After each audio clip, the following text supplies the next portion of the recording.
très surpris par le niveau de développement. On multiplie nos chiffres par 2 tous les ans, du nombre de joueurs qui font les qualifs au championnat de France, du nombre de tournois, du nombre de classés. Enfin, on est vraiment assez surpris de ça, très content, mais assez surpris. Voilà, je ne m'attendais pas à trouver une structure de ce type-là ici. Une qualité de sable qui est incroyable, et ça c'est quand même un atout important. La capacité à organiser des événements, le tennis bien sûr c'est notre paroisse, mais pas seulement, et ça c'est plutôt un plus. Une zone qui est grillagée, des tribunes, de l'éclairage, voilà, donc il y a plein de bonnes raisons à faire des choses ici.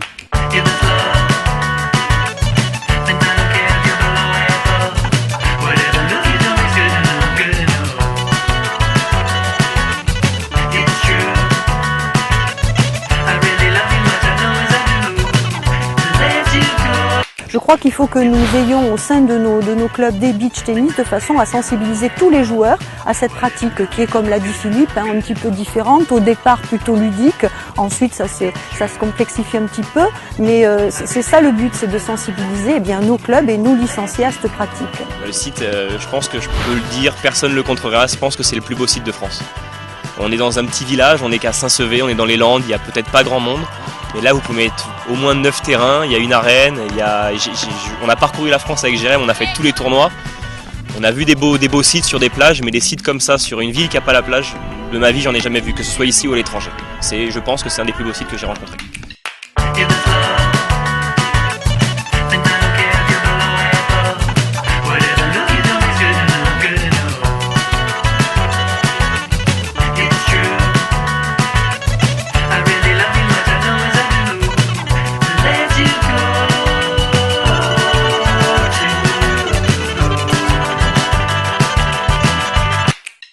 Je pense que pour gagner, il faut avoir un bon œil, c'est très important parce qu'on est très près du filet, contrairement au tennis où on est à 15 ou 20 mètres les uns des autres.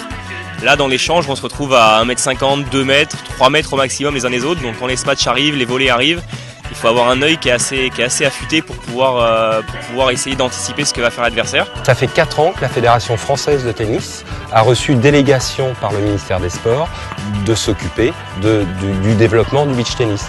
Et puis c'est un sport où on peut jouer en musique, où on peut venir avec sa famille sur un tournoi. Venez l'essayer, vous verrez, vous allez vous régaler.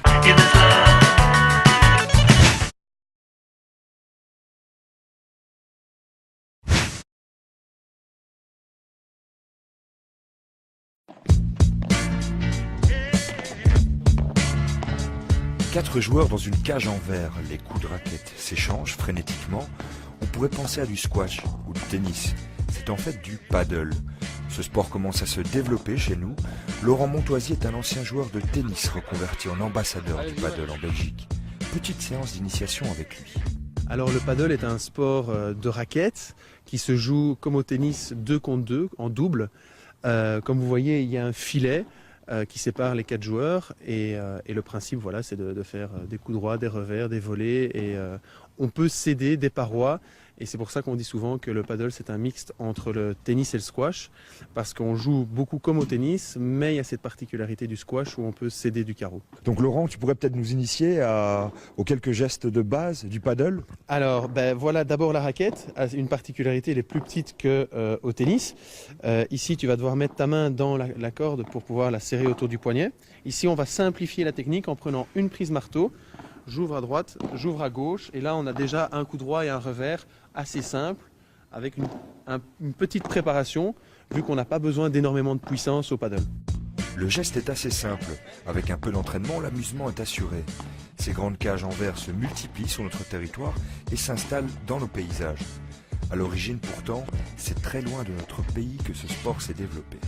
Bon, ça a commencé au Mexique, aux années 80, plus ou moins. Et puis quelqu'un qui avait un terrain de tennis, c'était très difficile parce que les balles sortaient tout le temps. Il a pensé à mettre un mur derrière pour éviter que les balles sortent.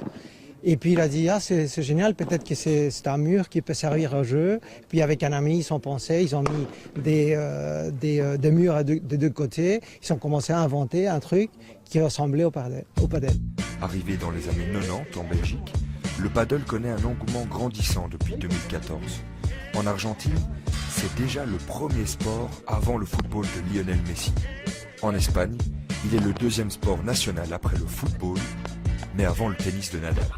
Le paddle dispose de 2 équipes nationales, une équipe féminine et une équipe masculine, qui elle participera dans 3 semaines au championnat du monde au Portugal.